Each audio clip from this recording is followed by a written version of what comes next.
ඉතින් අද අපි පොඩ්ඩක් ගැඹුරට කතා කරමු ශ්‍රී ලංකාවේ සංස්කෘතික විවිධත්වය ගැන.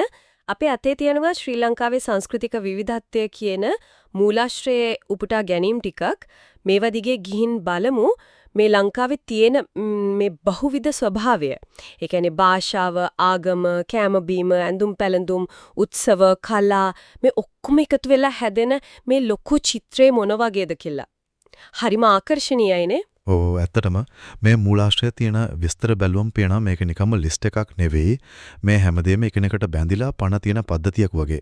අපි බලමු කොහොමද මේ එක එකදී අනිත් ඒවාත් එක්ක එකතු වෙලා මේ සම්පූර්ණ සංස්කෘතික රටාව නිර්මාණය වෙන්නේ කියලා. හොල්ලයි අපි මුලින්ම ගමුද භාෂාව. මූලාශ්‍රයේ කියවෙනවා සිංහල දෙමළ භාෂා ගැන විතරක් නෙවෙයි ඒ භාෂා කතා කරන අයගේ ලෝක දැක්ම අර ඒ භාෂාව ඇතුළෙම තියෙන හැටි ගැනත් පොඩි ඉඟියක් දෙනවා. ඒ කියන්නේ භාෂාව කියන්නේ නිකම්ම කතා කරන දෙයක්ම නෙවෙයි. හරියටම. ඒකේ තමයි මූලාශ්‍රයේ ඒක පැහැදිලිම කියනවා. භාෂාවක් කියන්නේ අර මේ මිනිස්සුන්ගේ ඉතිහාසය, වටිනාකම්, හිතන විදිහ මේ හැමදේම කැටි කරගත්ත දෙයක්. මෙහෙමයි උදාහරණයක් ගත්තොත් අපි පවුලේ අයට කතා කරන විදිහ, ගෞරවය දෙන්න පාවිච්චි කරන වචන, ඒ වගේ දේවල් වලින් ඒ සමාජයේ ව්‍යුහය ගැන අදහසක් ගන්න පුළුවන්. ඒ අනන්‍යතාවය ආගම එක්ක තවත් තදින් බැඳෙනවා නේද? අපි දන්නෝ බුද්ධාගම, හින්දු, ඉස්ලාම්, ක්‍රිස්තියානි වගේ ප්‍රධාන ආගම් ලංකාවේ තියෙනවා කියලා. ඒත් මේ මූලාශ්‍රය පෙන්වන්නේ මේ ආගම් එදිනදා ජීවිතයේ චාරිත්‍රය එක්ක, උත්සව එක්ක කොච්චර ගැඹුරට සම්බන්ධද කියලා. ඔව්. දැන් බලන්නකෝ වෙසක් එකට කූඩු හදන එක, තයි පොංගල් වලට කිරිබත් උයන එක, නත්තලට කැරෝල් කියන එක. මේවා නිකම්ම ආගමික වැඩ විතරක් නෙවෙයිනේ. මූලාශ්‍රය කියන විදිහට මේව තමයි මිනිස්සු එකතු කරන, පරම්පරාවෙන් පරම්පරාවට දැනුම දෙන, සමාජ බැඳීම් තද කරන තැන්. පන්සල, කෝවිල, පල්ලිය කියන්නේ ආගමික තැනක් විතරක් නෙවෙයි. ඒවා සමාජ කේන්ද්‍රස්ථාන. තවත් එක එක පළාතට වෙනස් කෑම තියෙනවා කියන එකට එහා ගිහින් ඒ කෑමවල ඉතිහාසය, වෙන සංස්කෘතියින් ගැන ආපු බලපෑම් ගැනත් කියනවා. ඇත්තම ආහාර කියන්නේ සංස්කෘතික හුවමාරුවේ අර ජීවමාන සාක්ෂියක් වගේ. මූලාශ්‍රයේ තියෙන උදාහරණ ලම් ප්‍රයිස් එකට ලන්දේසි බලපෑම ආපු හැටි, වෙරළ පැත්තේ ඇඹුල් තියල් වගේ කෑම හැදෙන්නේ දේශීය දේවල් එක්ක එකතු වෙලා තියෙන හැටි.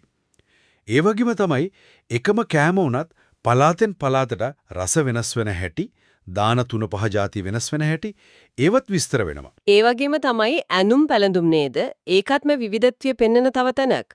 සාරිය, ඔසරිය, සරම මේවා ගැන මූලාශ්‍රය කියනවා. ඒවා නිකම්ම ඇඟ වහ ගන්න දෙයක් නෙවෙයි. ඒවයින් සම්ප්‍රදාය, අනන්‍යතාවය වගේ දේවලුත් පේනවා කියලා තමයි කියන්නේ. හරියටම හිතන්නකෝ උත්සවයකට අඳින ඔසරියකින් හරි වේටියකින් හරි එන අර්ථය සාමාන්‍ය අඳුමකට වඩා කොච්චර ගැඹුරුද කියලා. මූලාශ්‍රය කියන විදිහට මේ ඇඳුම් කියන්නේ පරම්පරා ගානක උරුමයක සංකේතය. ඒ වගේම සමහර කලා තියෙනවා. අර උඩරට නටුම් වගේ ඒ වගේ ඇඳුම් ඒ කලාවෙම කොටසක් වෙලා. නෙටුම් ගැන කතා කරපු එක හොඳයි. කලා ශිල්ප, සංගීතය ඒකත් මේ විවිධත්වයේ තවත් පැත්තක්. මූලාශ්‍රයේ උඩරට, පහතරට, සබරගමු නැටුම් ගැන, බෙරවාදන, ගැමිගී ගැනත් කියවෙනවා. මේවා නිකම්ම සතුටු වෙන තියෙන දේවල් විතරක් නෙවෙයි වගේ නේද? කොහෙත්ම නෑ. මේ කලා ඇතුලේ රටේ ඉතිහාස කතා, මිනිස්සුන්ගේ විශ්වාස, සමාජ වටිනාකම් මේ ඔක්කොම තියෙනවා. මූලාශ්‍රය පෙන්නනවා උදාහරණයක් විදිහට කෝලම් නැටුමකින් සමාජ අඩුපාඩු ගැන කතා කරන්න පුළුවන්. ඒ වගේම මේ උරුමය රැකගන්න සංස්කෘතික සංවිධාන, රජ්‍ය ආයතන උත්සාහ කරන හැටි ගැනත් සඳහන්. ඉතින් මේ ඔක්කොම අහගෙන ඉද්දි මට හිතෙන්නේ මේ මූලාශ්‍රයෙන් පැහැදිලිව පේනවා ශ්‍රී ලංකාවේ සංස්කෘතිය කියන්නේ එකිනෙකට වෙනස් ඒත් එකට බැඳුණු නූල් ගොඩකින් වියපු ලස්සන රෙද්දක් වගේ කියලා.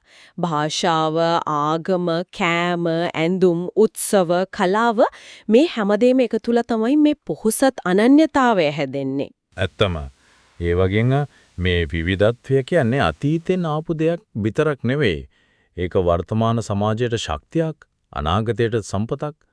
මේ වෙනස්කම් එකට තියෙන එකේ වටිනාකම අපි තේරුම් ගන්න ඕන. ඒක අගය කරන්න ඕන.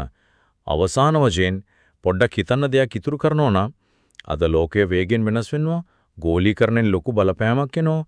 ඉතින් මෙච්චර වටිනා, මෙච්චර විවිධ සංස්කෘතික උරුමයක් අපි කොහොමද අනාගත පරම්පරාවට ඉතුරු කරලා දෙන්නේ?